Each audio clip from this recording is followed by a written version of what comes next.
Gradient descent. I'm going to use this word differently than it's actually defined. But it'll probably be closely to how it's supposed to work. The word, what it's supposed to mean. Gradient descent. In the last video, the last podcast, the last ramble, I was saying that gradient descent is happening as a form of everything becoming more balanced. You have an unbalanced universe, you have all these consistent rules, and it's basically forcing the universe into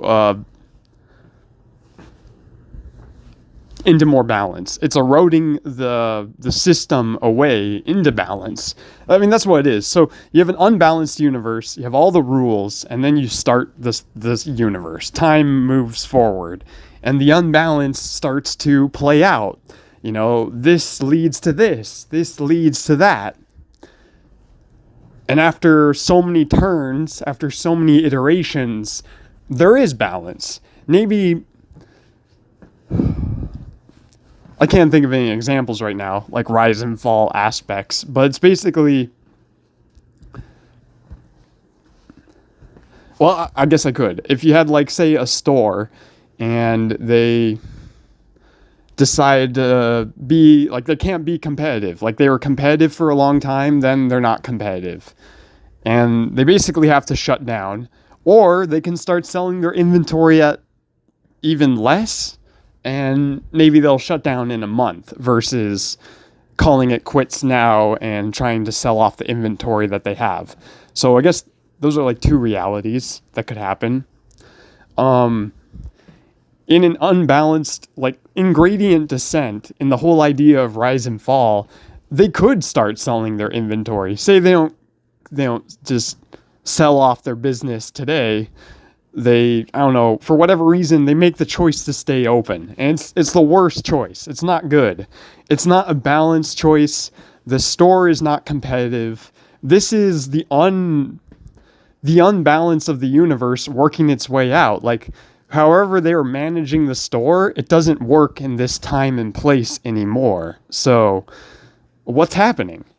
It means that everything else in the system is balancing itself out. Like, this is not the preferred store to go to. Whatever they were doing, however they operated, there's a better way in reality to work.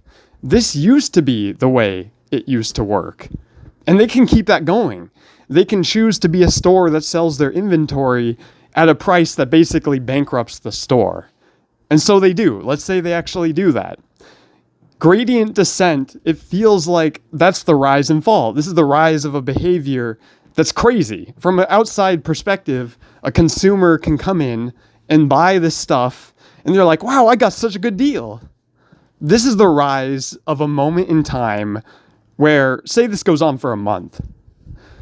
For that whole month, you have a rise and a fall coming. You have the rise of this opportunity to buy stuff at a really cheap price, but the fall is the fact that this store can't do this forever.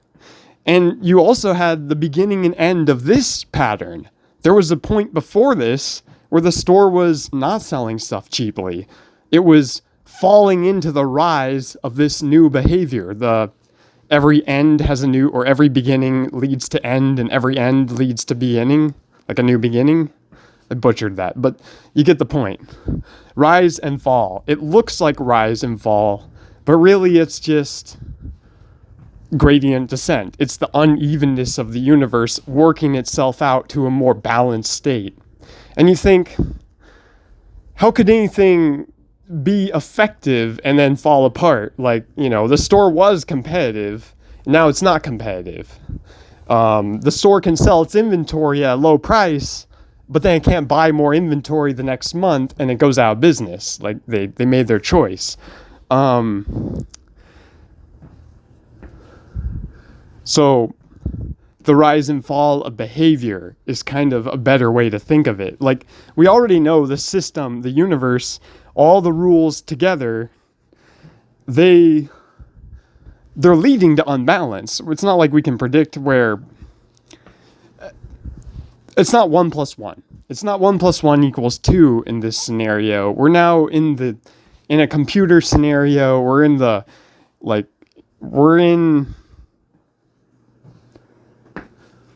system where everything influences itself. So rise and fall is just the question of what made this behavior happen. And the behavior that's happening is just all the rules pushed together and the strongest pattern winning out. Let's say the business owner, the reason why he's not competitive anymore is that he just wanted money. Say this business owner is a greedy person who just wants all the money he can get. And that's what's leading to this store being uncompetitive. That's the rise and fall of a situation within many rises and falls in the situation. And that's it. The whole universe is unbalanced. So you have rise and fall of many different things. And it's all just stuff balancing itself out, going towards balance. And the more unbalanced it is, the more rise and fall could happen, because there's just so much potential energy to come out of one of these unbalanced scenarios. But as you get closer to balance, you have less and less of that. You have less and less potential energy locked up in a manner that the whole system basically resists. It's like the worst way the system could operate. Every unbalance is basically saying, the way an agent within a computer simulator would like to act, this is not the most optimal way the environment can be configured, right? Like there's a far more optimal way for this computer agent in all, like how it wants to operate, but it has to suppress itself because of the environment. But if every computer agent suppressing itself, if every agent isn't even expressing itself to 100%, but has to like express itself to 40%, then that's an organized pattern that's unbalanced and it's inefficient.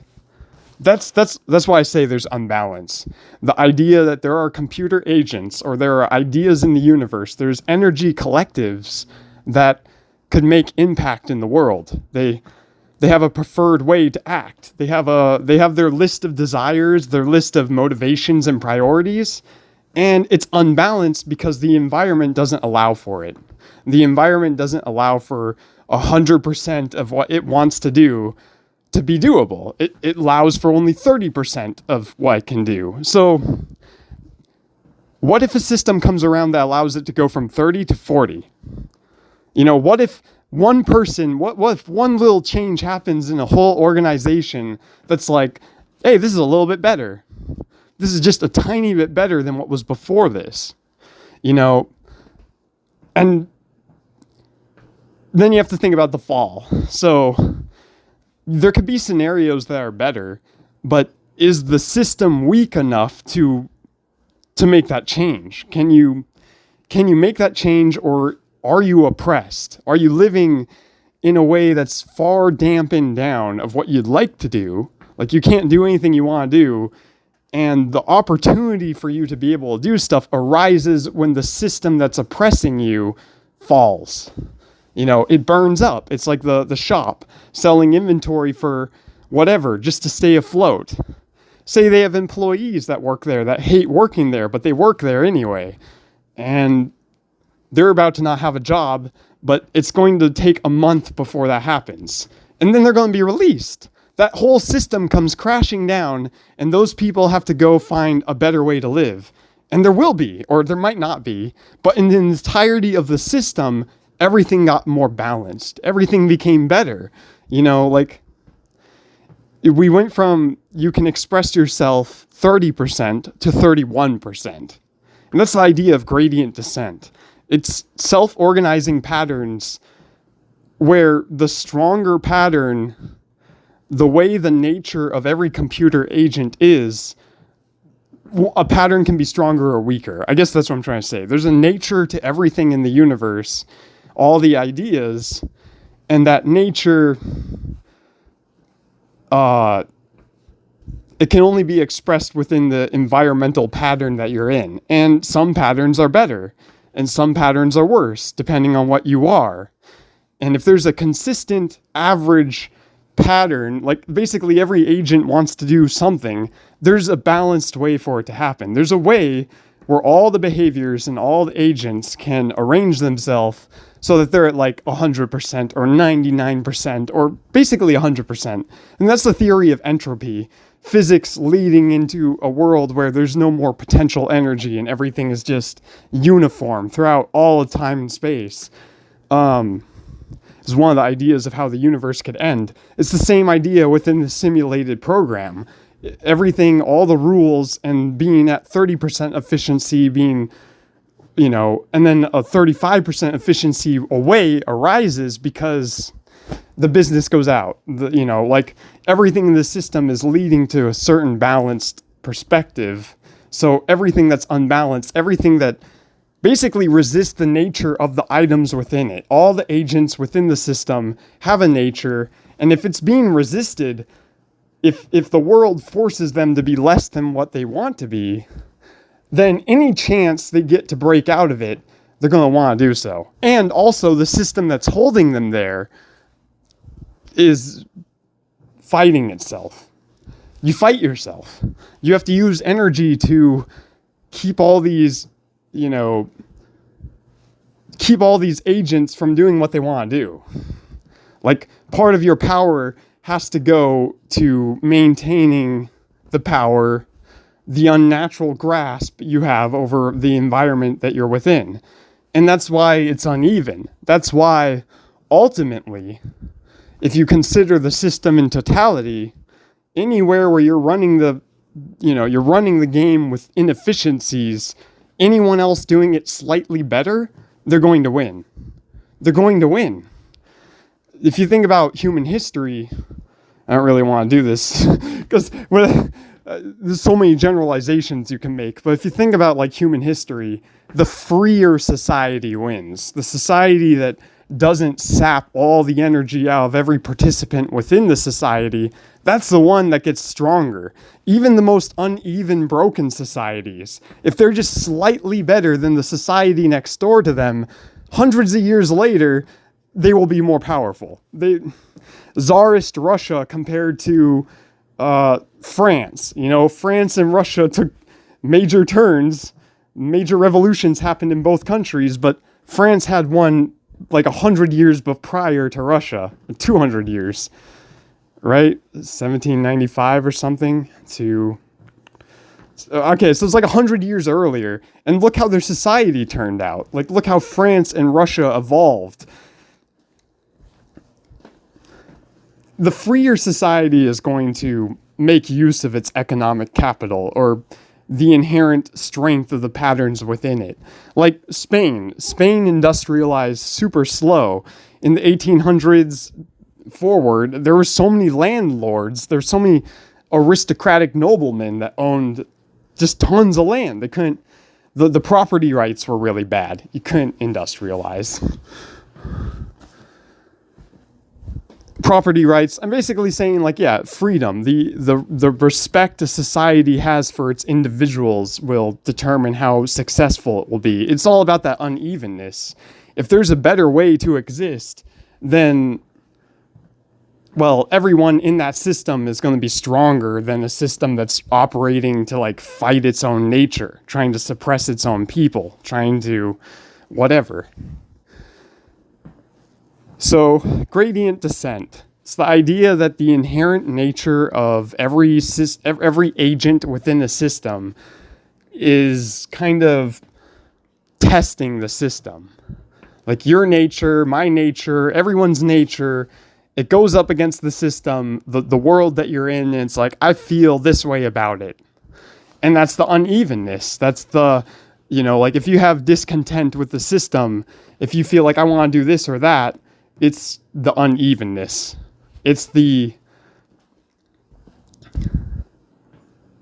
everything is not in the perfect pattern yet.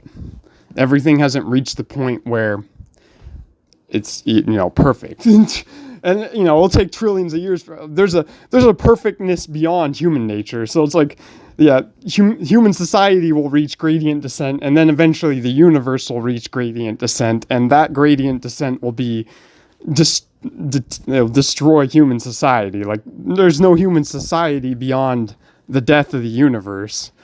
So, yeah, the waves of rise and fall. Humanity will fall one day, but it's still on the rise towards a more perfect society, I would assume. Or that is what I assume. I assume that everything is headed towards gradient descent. So if some other major cycle doesn't come out of nowhere and destroy the planet, then human society will just collectively keep organizing into, eventually, I think, small little communities everywhere.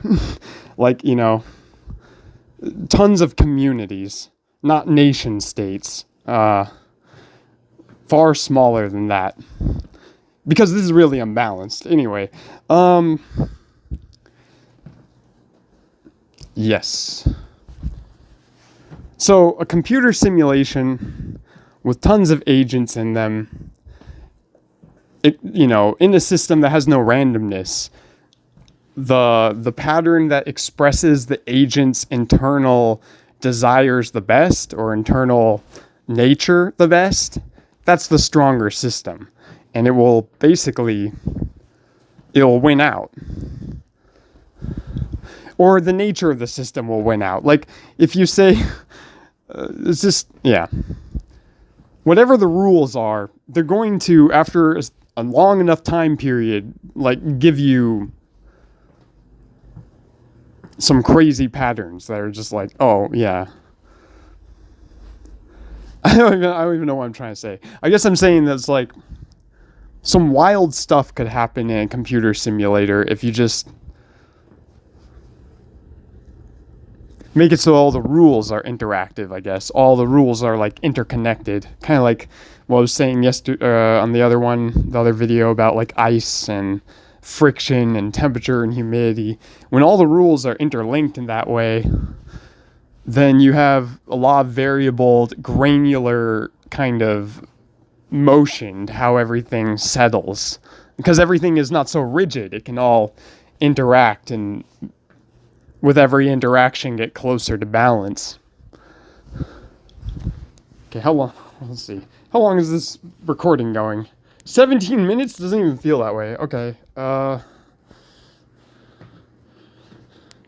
What else to say? Gradient descent. Okay, so is there really anything else to explain? The idea that all the agents within the system, they have some preferred nature. Their nature gets forced into the environment that they're in, but their nature and how little it's being expressed in the universe, in whatever pattern they're in, yeah. Well, there's also fighting the nature. There's fighting the nature of the agents within the pattern. You might create a successful pattern, but you gotta spend resources to fight to keep that pattern going. And that's the idea. Like, everything has cost. If you're not interacting with a computer agent or idea in reality in a fair way, there's cost. There's cost on your end. If it's not fair, if they're actually resisting what you want to do, then there's some cost you're paying. And it might just be the cost of them feeling less likely to do what you want to do next time, or whatever it is. And that's just it. Everything has, like, a push and pull, and depending, like, systems can exist that really pull from a person. And they can. You can have a person completely enslaved into a system, and yet it's clearly not going to work, because everywhere else, yeah, it doesn't work. It's like North Korea today. North Korea and China can exist in the very totalitarian state that they do, with the people that they rule over, because of the enormous wealth and their position in the global trade network. Well, North Korea basically relies on China, right? millions and millions of people who can easily side with China because China can keep their lights on or keep trading with them, while the international community decides this is abhorrent. You can't be this way. And that's gradient descent. That's the unevenness. We're at a point in place where extreme, like almost slavery could happen in North Korea, but it's going to fall apart. It can't last forever. It's like a remaining echo of the past of horrible human behavior, and it's only sustained by China's good grace. Well, because it gives them such a strategic, advantage. They need every advantage they can. Right. You could have a whole isolated system that's really inefficient going on. And yet, everything else around it is trending towards more efficient patterns. And that's just what it is. It's random jumps in efficiency. Wherever you are, whatever time period you're in, there's always the chance that something goes wrong and the system you're in gets weaker. Like the Civil War that happened to the United Kingdom back in 14 or 13, 1200 AD. I forget when it happened, but it's basically some king. He was the king of Scotland and England. I think he needed money for something. He couldn't tax the public. He basically took Scotland and went to war with England. And all the nobles, or maybe I'm getting that wrong, all the nobles, all the people in parliament, all the super elite were just we're tired of this. The king can't be doing this. We need to have a constitution. We need to rein him in. This is not for the common good. This isn't for the public. This is just for us wealthy nobles. We need to have more say over our government. That's just a random jump in efficiency. That's better for the human population than, say, China at the time in 1200 AD, where everyone's living under, I don't even know, maybe China was broken into a civil war during this time, but so many parts of China's history it's all unified. It's all one big super state. The emperor and all the way down, you don't have feudal warlords. You don't have nobility you have to speak to. You have aristocrats. You have people who are wealthy, but the emperor is the top. And the emperor's not going to listen to a constitution. He's been granted heavenly role over earth. He can control all these people in China. He's not going to need a constitution. So you think okay, China will go on forever that way. But then in Europe, you have civil wars that create constitutions that lay down the framework. Eventually everyone looks at the constitutions the reign in the power, you have to follow some kind of order. It's not like you can just draft, whatever. You get my point, I think. It's gradient descent. The idea of reigning in the monarch. It eventually becomes a thing. Or in China, you have the mandate of heaven. That's way old. That's not a constitution or anything, but that's the idea that the leader, do they have the right to lead? So, yeah. What am I trying to say here? I'm trying to say that it's no matter how badly a system can be organized, no matter how, this will never stop.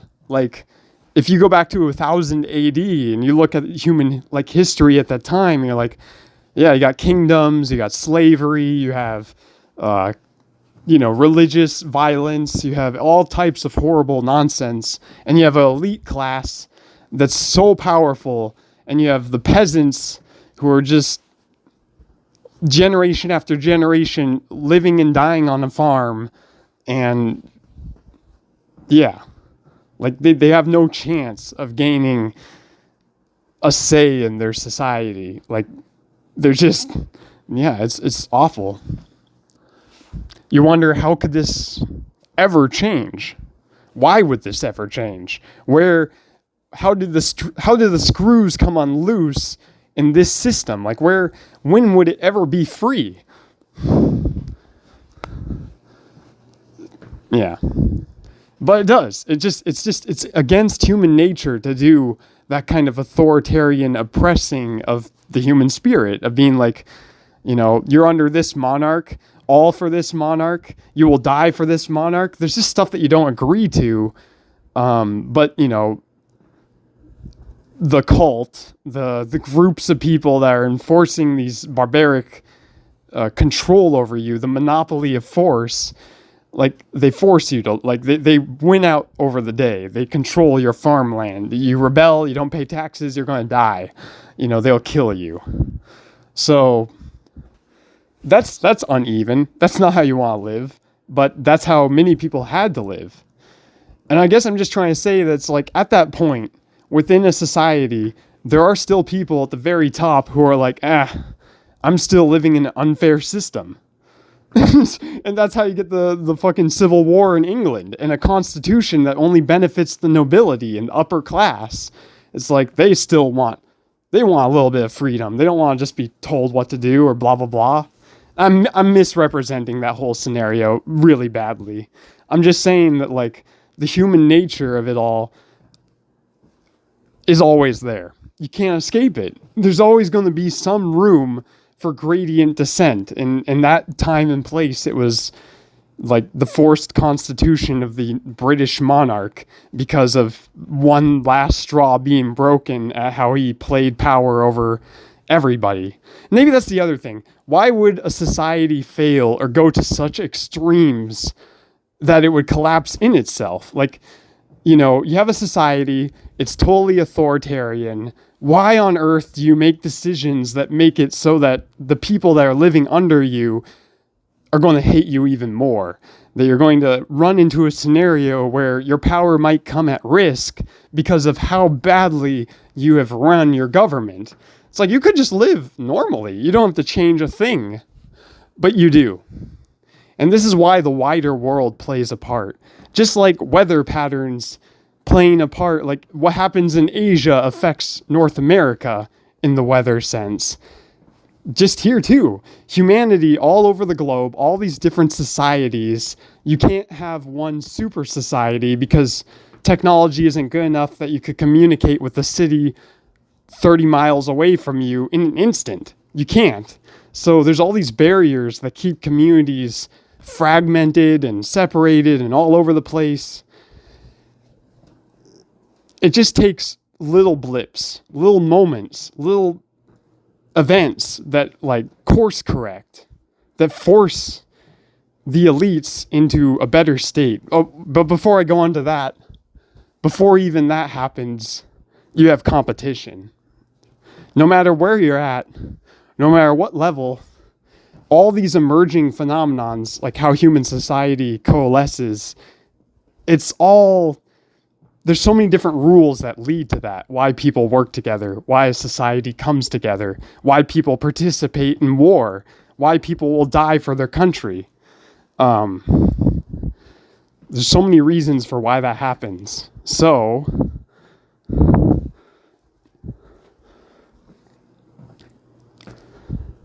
you have competition. So you have like, oh God, what am I trying to say? I'm trying to say that like the reason a society pushes itself to breaking point every single time is because it's in competition with all other societies, right? You have this deep fear driving humanity to want to be secure. So you have some people who are aggressive and barbaric, and they basically take their security by force. And those were most of the early societies. You have like a lot of societies that just, get controlled by very elite people who get disentangled from day-to-day life. They're nothing like the commoner anymore.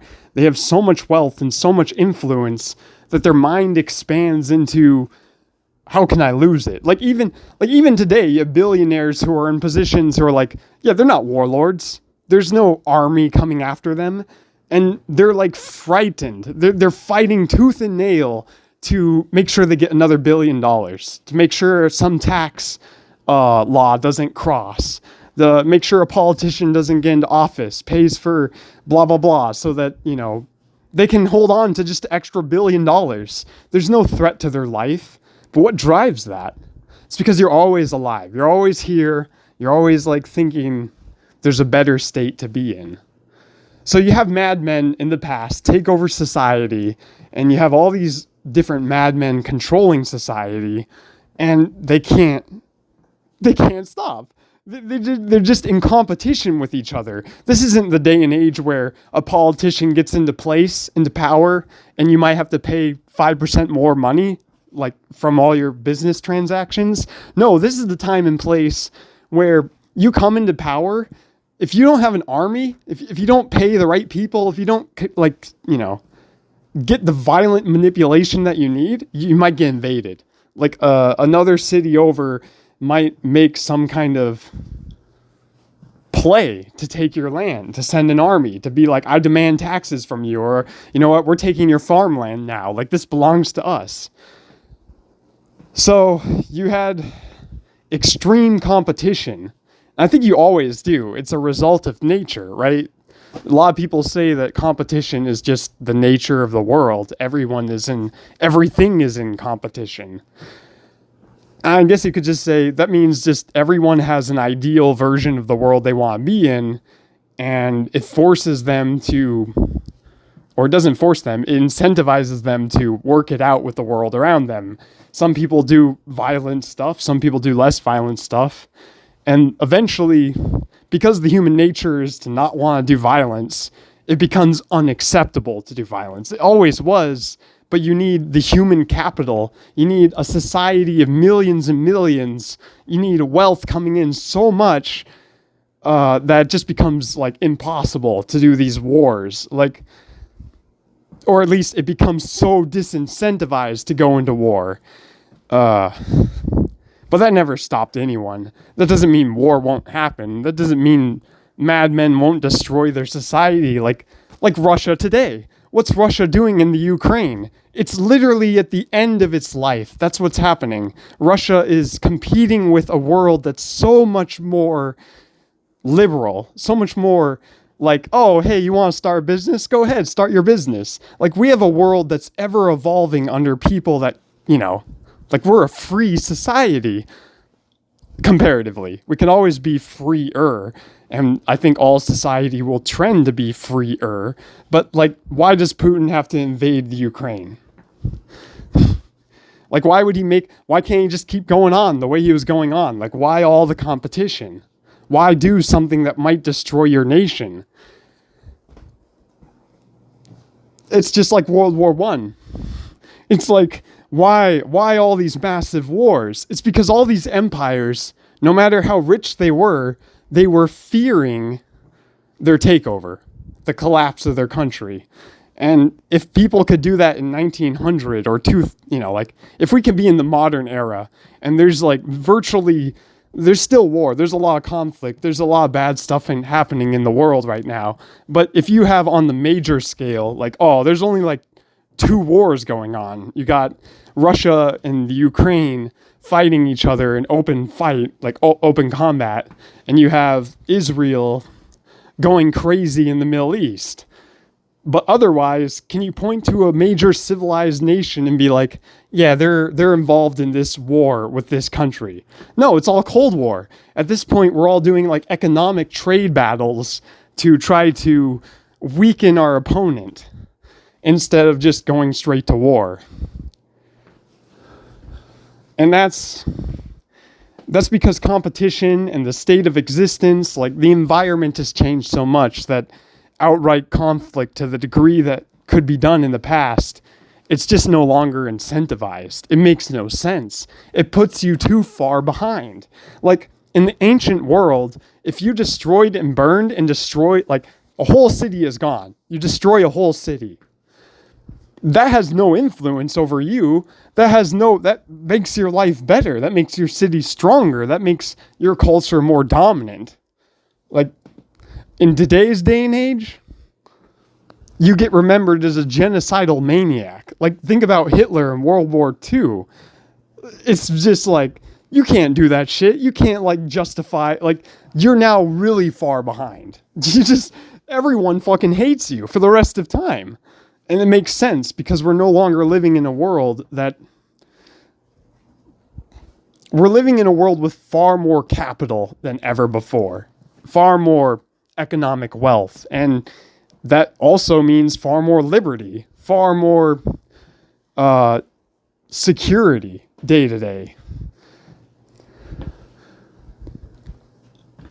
So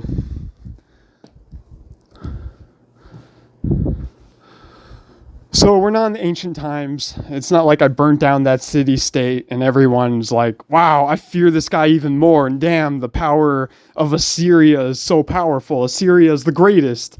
You know, like, you don't have shit like that happening. And people hated Assyria, apparently. Just pulling random history facts out of nowhere. If that's even how it went down, I'm not sure. Okay. Ramble. What am I trying to say?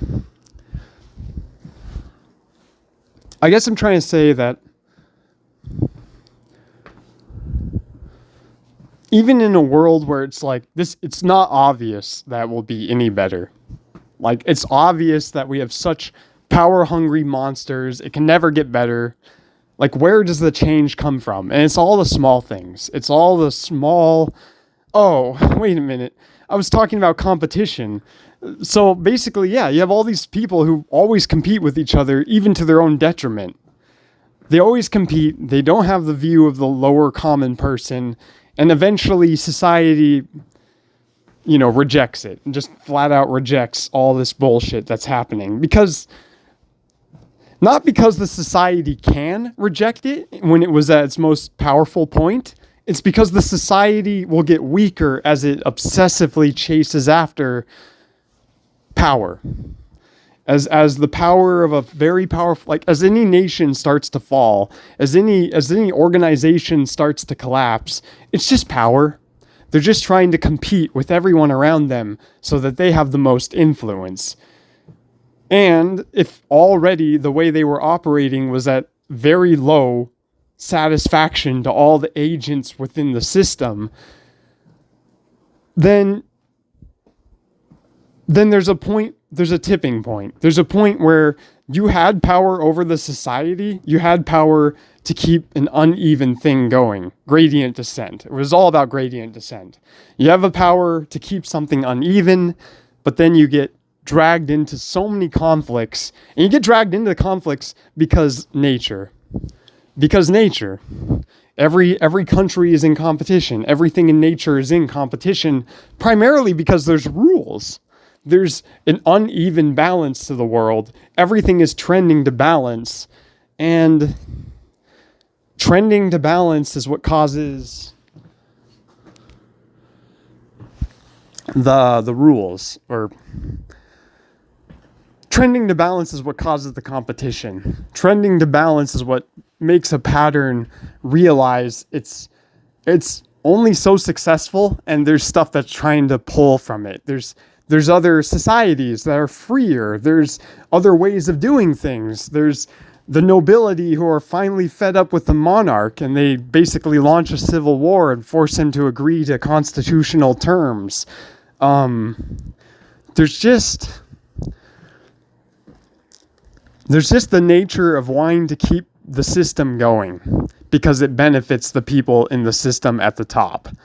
And then there's also just the nature of everyone within the system wishing they could be in a better organized system. Then there's the nature of all the different communities that have self-organized and are fighting each other. They're in competition. All the resources have been gathered up. There's nothing more to go around. Every new innovation pulls from another society or another collective. And then there's the nature of wanting to stay alive, wanting the pattern to continue. Whatever forces that were driving it to exist before aren't gone, not yet. And then there's the nature of it burning out. There's the nature of being in such fierce competition that you can no longer hold together the system that was keeping it alive, the system that allowed it to thrive. Like, you spend so much time focusing on the external world that you come crashing down on the internal world. Like, it just falls apart. Or even on the internal side, eventually, yeah, the excessive chasing after power, when you realize your system is failing, you go inward. You can no longer compete with the external world. You have to compete with the internal dissent. Every faction that's trying to break your country, every faction that's trying to self-organize into a better system, because you have failed them so much. You become weaker. You became weaker and weaker because of all the, I guess just by comparison, every society that is outcompeting you is going to want to diminish you. They're going to want to break you down. Society, organization, whatever it is, until you reach, I don't know, the future, where you have humanity in all these different collections of communities, and the communities work together like a whole bunch of families or something. I don't know. Like, you go back to old styled human barter, where I do this for you, you do this for me. It's like, eventually, I think we're going to reach that point where nation states collapse, because a nation state is just a super collective. It's a super collective that, just like everything else in the universe, I mean, look at republics. Republics vote basically 50-50, or that's America. But if you look at Europe, every society has disagreements on how they should be led. Every society has major disagreements. Millions and millions of people go to the poll and they vote differently. What does that mean? What does it mean to have... there it is. I mean, that's like, maybe we've gone from 30% satisfaction to maybe 60% satisfaction. There's more to human nature than what we are right now. And you can see it. You can see all societies are struggling with internal struggle to a degree, because it's just unnatural. Everything will collapse. Yeah. Rise and fall, gradient descent. How does a super system collapse? It's just because it's unnatural. Because all these systems are unnatural, and they're unbalanced, and they're slowly deteriorating into more balance. And competition between items seems like it's just a natural extension of all the rules. Like, if the rule is I need to eat food every day to live, then, like, the rule of needing to be in a society which provides that food, and all the agreements, all the compromises, all the stuff that I need to do to fit within that system, like, it pulls on me. Am I satisfied or am I not satisfied? Will I take action to do one thing, or will I take action to do another thing? And that's how every person, how every item in existence works. So it just extends to patterns. Any pattern that is formed, there's probably a driving force that forms the pattern, and that's the driving force that's going to be in it for itself. And that creates the competition. It's like the nature of the pattern, the nature of all these items together. Yeah, it's a strong pattern, but it's ultimately unnatural to all the agents within it. So any point in place where another society, another pattern, even inside the pattern already there, forms this a little bit better, like, there's a timer ticking. There's a level of pressure. There's like this is the better way to organize, and you guys are the worst way to organize. And fundamentally, if all the rules are consistent, then there is a better way to organize. There is some kind of supreme organization. And I'm not saying, like, humanity, this is why humanity is so complex. You got the brain. You got the brain with all the different connections. You have all the different organs in the brain. You have, like, I'm not organs, like lobes, the different parts of the brain that do different things. And then you have people. And from person to person, literally every brain is a little bit different. Like the visual cortex is a little smaller or a little bigger, or his hippocampus is a little smaller or a little bigger, or this guy's got more white matter or more gray matter. And that leads to every person kind of, being very individualistic, wanting to be in a scenario that's like, or having a drive. It just gives everybody a drive for a world they want to be in. And is that the world we're in right now? So that's why society is so volatile. A society picks up the right pieces and at a time and place where it was worse. If you think about everything going towards balance, then the societies that thrived, they basically balanced out stuff better than the societies that came before it. They were able to meet the human nature closer than other societies, because people just, if you're working within the nature of humanity, you're just stronger. You just get stronger and stronger. So, yes. Gradient descent. It's a really cool concept. It's the idea that if everything is deterministic, then everything is ordering itself into a better and better pattern that just, speaks to the nature of every agent within the system.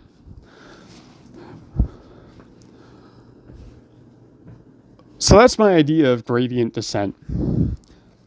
If the universe is consistent straight through, if the universal constants are real, then everyone is shifting closer and closer to a better balance. Or everything is shifting into a closer and closer better balance. Better patterns, more robust ways for information to work. I don't know. Just work out its best way. Yeah. Alright, so that's basically the end. Now we're going into deeper rambles than I would... Oh god, 47 minutes. Whoa.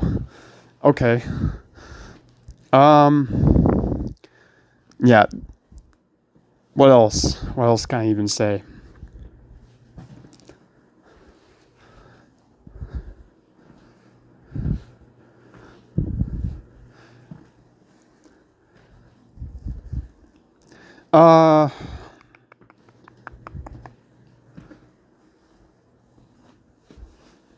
I think that's it. I think that's really all there can be said about gradient descent right now. Yes. So how does that relate to video games? Yeah. If you had a video game and there was no randomness within it, I think, well, it has to be open world. It can't be a video game with a narrative. It has to be a simulator. It has to be, you're an agent within a simulation of other agents. There are rules, and those rules don't change. There's no randomness. That kind of configuration would lead to self-organization that almost mimics intelligence. Because I guess that's the next thing you can say. Gradient descent, the idea of patterns organizing better and better, it almost seems like just implied intelligence. Like a force of the universe, one of the rules would be that self-organization is the more efficient way for something to happen. And weather could be looked at that way. Stars burning up can be looked at that way. They don't seem that intelligent, but it's like those rules, when they all combine together, it's like, yeah, that's pretty phenomenal. So yeah, what was intelligence? Intelligence, I guess, usually is thought of as like a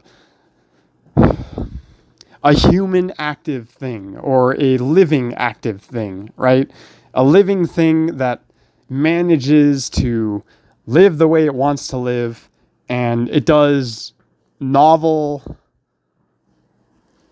So it It's a living thing that takes strategies that make it live longer. A living thing that has strategies that they're enviable?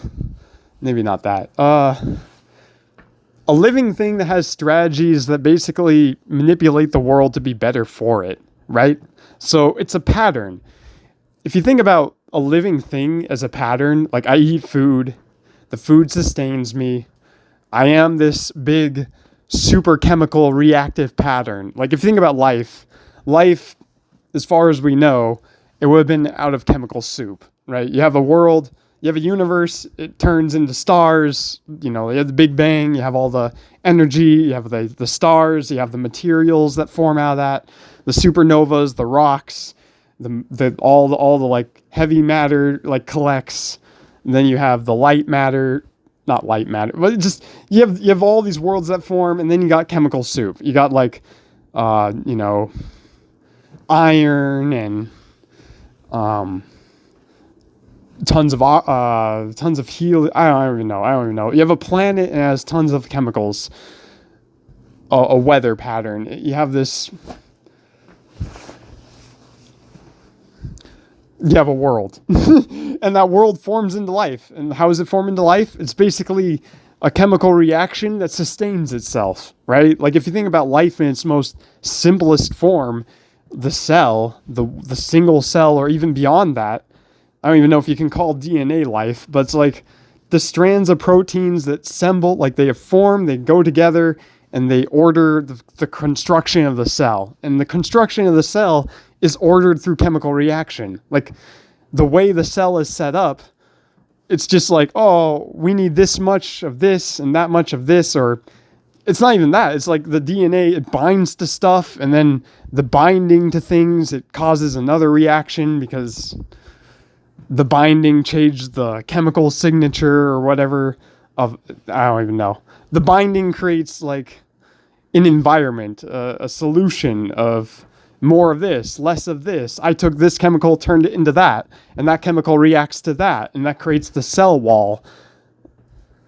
Generally, it's madness. It's like a whole bunch of chemical instructions that form life, and the idea right now is that it just randomly happened. That the chances of this just continuing, it got to be so that would happen. The Earth is billions of years old. It's one of those things where it's like, statistically, long enough time period, eventually it happens. So you have self-organization of chemicals, self-organization of cells, and then it's like a chemical reaction that never stops. And then it becomes more and more complex, and then you have chemical reactions that turn into really like multicellular life, and multicellular life is just more chemical reactions sustaining itself in like the craziest way. You become your own environment. You become your own ecosystem. So then today, you have me, a continuation of all those chemical patterns, and then I do something like make a podcast. Is it intelligent? Is it not intelligent? Like, what happened here? Like, is this really an advanced way to organize stuff? I guess this is far more better organized than the beginning of the universe, where there was like not that much complexity in what was going on, just a whole bunch of unevenness and unbalance. Right. So intelligence, I guess I'm trying to argue, is just self-organization. Like, we eventually look at living things and we say, oh, that's a living thing, not an inert thing. And the way it behaved, that was pretty intelligent. Or, oh, that was pretty dumb of that creature. Yeah. So in a computer simulator, in a universe where all the computer agents basically have the rules and, they can look at the world and be like, I'm this, like, this is what I want to do. This is what I have to do. Eventually, what I want to do becomes realistic because what I had to do, like, that was because of another force in the universe. That was because of another agent in the universe. And they just lost power. Like, the way that they were designed is so that they would want to be doing this to me and doing this to another person, and then they fail to do this to another person. Like, they get so caught up in their obsession that I can finally do what I want to do. And it's basically like that for everything in the universe until you get to the advanced life that we're at now. Which leads back to the idea of intelligence coming out of this kind of process. Leads to the idea of intelligence just being self-organization within a system. If you're better self-organized, then you're playing to a nature that's more real than not real. And if you're playing to a nature that's more real than not real, it's intelligence. It's intelligence. It's like getting to the root of the question. So you make a simulation, you make a computer program, you put all the agents within it, you tell them exactly what you believe, and like you make them behave the way you would believe they should behave, and then it fills in the blanks. It like, after a certain amount of iterating the process, of taking that inherently unbalanced environment that you described to it, after all the iterations, all the turns going by, that environment becomes the most intelligent that it could be. All the inefficiencies get worked out. All the non-intelligent patterns that kept everything else kept everything else from expressing exactly what it wanted to express, to be moving around in the universe as it wants to animate itself to do so. It has to do something else because of the environment. Yeah.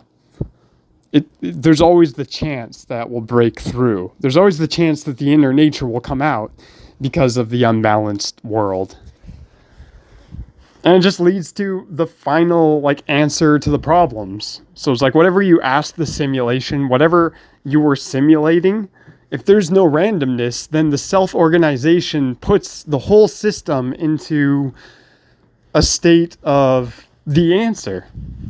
The state of the answer. The state of like, well, if these are all the truths, this is how it ends. This is how it ends up. This is the best way a computer agent would act in that world. After all the revolutions, after all the bad patterns fall away, this is the best outcome. And that's like mathematical intelligence. That's just like, we're going to get to an intelligent place no matter what, because of the physics of the reality around us, causing self-organization to be inherently what's happening. You know, it's unbalanced, and then it becomes more balanced. There's a nature to everything, and it pushes towards its nature because of the unbalance.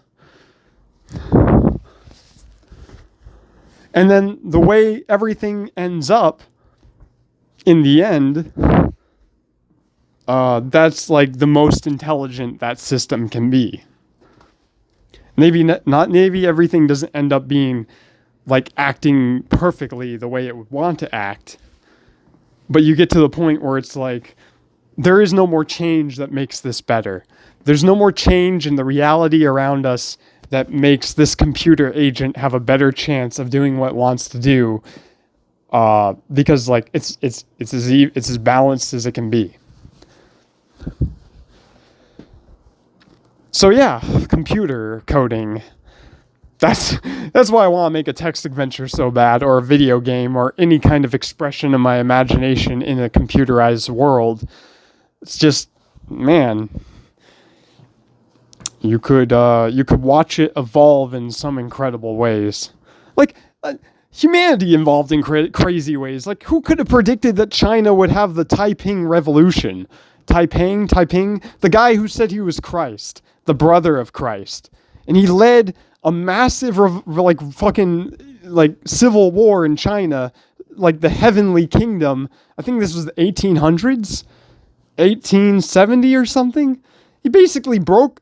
Like, how does a guy come out of nowhere, say he's the brother of Christ, and the society is so mishandled that he starts a actual revolution, gets millions of people to follow him into combat to Christianize the the empire of China. That's where, like, emergence, chaotic emergence, like that's gradient descent in action. Like, that's some crazy, everything was in the right time and place for this violent change within. And China eventually collapses and goes into the communist revolution. Like, they eventually get invaded by Japan, and their society just can't handle it. Like, they go into, they have to fight Japan. They have to fight the communist revolution that appears, and there's regime change. China goes through regime change. So maybe the Taiping Revolution, that massive civil war, it's just like, maybe it just underscores the fact that their society was headed towards, or they were in such stagnation, or the people in charge were running the society too hard. I don't even know. But that's just it. A computer simulation, all the rules, all the computer agents. Who knows what kind of story would emerge? Who knows what it takes to go from unbalanced to balance? Because that's what happens when there's enough rules and enough computer agents, when there's enough of reality to be so much of it, you can't even, you can't follow it. You can't, I don't know if I could create a computer simulation that would be able to follow human history all that well, because of things like the revolution in China. I don't even, so many factors for the first, that major civil war, and then another civil war 50 years later that turned them into the communist country. Yeah.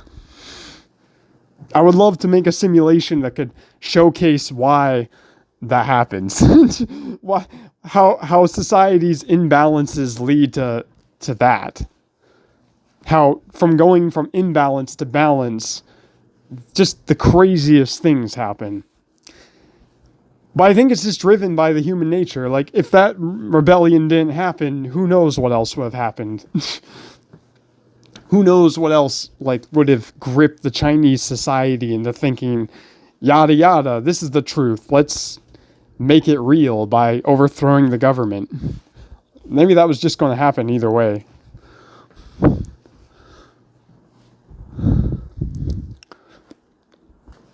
So, gradient descent, the many factors that lead to balance, the story that takes place in that uneven environment that leads to evenness. Yeah. And it does, and that's the other thing. It's not randomness. It's not like randomly there's the chance for rebellion this year. Randomly there's this much chance. No, everything that happens in reality is deterministic. Every domino that hits another domino is a physical object hitting another object. So, randomness, when you see randomness, when you see how this happened, this seems so random. It doesn't follow any line of progression. You have a society going on for this much time, and it's well, then it was impacted by this, and it's so out of left field. You wonder, what was the imbalance? Why would there be such a pull for such a radical event to happen? Yeah, I don't know. When you look at a system like 1 + 1 = 2, it's yeah, perfect sense. And you look at a system like 1000 AD Europe, and you see slavery and, just a really unequal society everywhere. And you wonder, what? This will actually get better somehow? The people in charge are going to lose power? It looks like it could go on forever. It looks like there's no... Yeah, the people hate this system, but what can they do about it? Yeah. It really begs the question why there's competition. there can be all these, like North Korea today or Russia. Why even involve themselves in conflicts that could bring them down? Is it just out of necessity? Is it like you can't avoid the competition you're in with nature? Like, you are an element within nature. You have some agreement with nature, like how much you like nature or how much you hate nature. Or your nature determines how much you like reality or how much you hate reality. And reality is composed of all the different agents and all their cooperative actions together. Yeah. So why would a pattern fall? why would somebody in extreme power be so competitive that they lead their society into ruin? Like, they lead their position into ruin. Like, they basically destroy what they have because it's being destroyed. It's like already wearing away. I don't even know. It's like, yeah. Yeah. I don't. It's confusing. You think like 1 + 1 = 2. I need to eat food every day. Russia has to invade the Ukraine. It's like, what? Where does that decision come from? Like, there's so many things that are like, yeah, this makes sense, that makes sense. But it's like, what? We need more oil? We need more leverage over the European Union? I guess that makes sense. Like, here we are, all the oil embargoes, the Nord Stream pipeline vandalized. Vandalized. So it's just, yeah, I guess Russia was in a place of extreme unequalness to the European powers. And that's what happens. Like, today we're able to do all these like economic trade embargoes on Russia, and most people hate Russia. They're not going to trade with them. This is what happens when you fall out of competition. So maybe that's it. Maybe societies become self-destructive just because they have no other choice.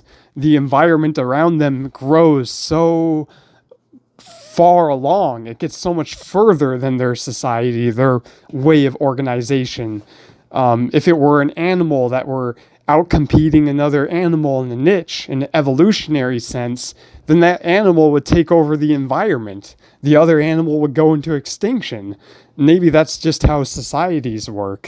The organization through the elites to the lower class, it's just, there's going to be a better society out there.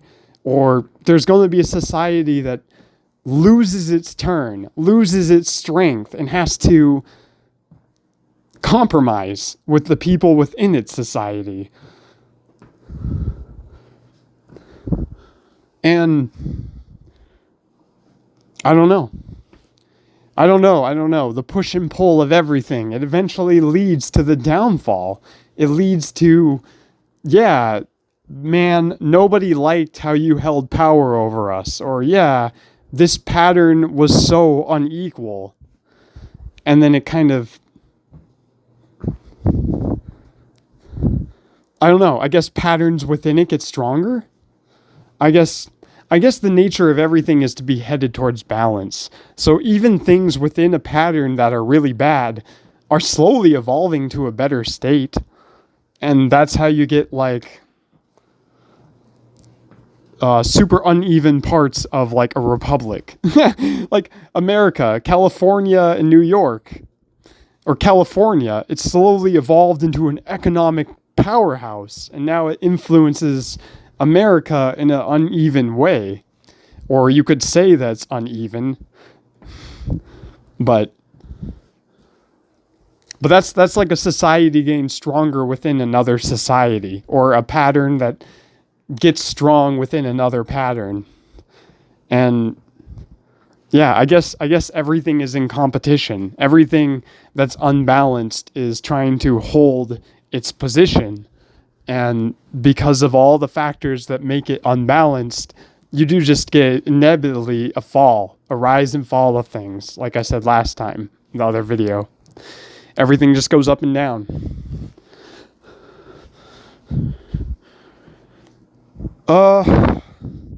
Is there any final thought here? Um,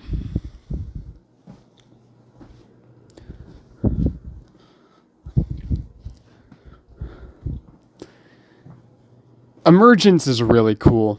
The idea that, like, there are only so many rules about how anything interacts with itself or others, and through that, entire systems that are just basically the state of agreeance between all the actors in the system becomes a thing. You know, it just, like, say you're playing a video game and you're a monarchy or you're a republic. And if you're a republic, you have to gain the loyalty, the legitimacy from the civilian base. But if you're a monarch, there are all these powerful lords who own cities, and you have the right to rule over all of them. You basically have a cabinet. You have a cabinet of families that are loyal to you, so that you can basically, if anyone becomes unloyal, you can pressure them into your system. You can pressure them to do what you want. You can maybe overthrow their position with the help of other lords. And that's emergence. That's like the rules between the person running a republic and the rules between the person running the monarchy. They're entirely different, but they're all based on the same actors, people, and the same kind of, like, what you can do to people, how you can treat them, how you can interact with them. And yet you have two wholly different societies and how they operate. And it's just because we push and pull more on one interaction than another. In the monarchical terms, you push and pull on the idea that I don't even care what the peasants think. In the republic terms, you're like, well, I do care what everyone thinks, all the people and all the different classes. I have to win them over with my actions. Yeah, so emergence is really cool. It's just, and it comes from the nature of all the items in a system creating some kind of system. Like, yo, this vassal over here, he hates me, so I'm gonna have to, like, gather all of the vassals that like me to beat this guy up so that I can have unity in my empire. I'll give that guy's title. He's a traitor to the kingdom. I'll give his title to one of my loyal vassals' children. I don't know. That's how it works. And oh god, I don't even know what to say anymore. What am I trying to say with that example?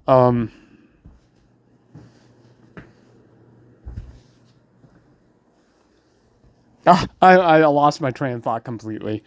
Well, I guess that's a place to close it then. Yeah. God, an hour and 13 minutes? Jesus.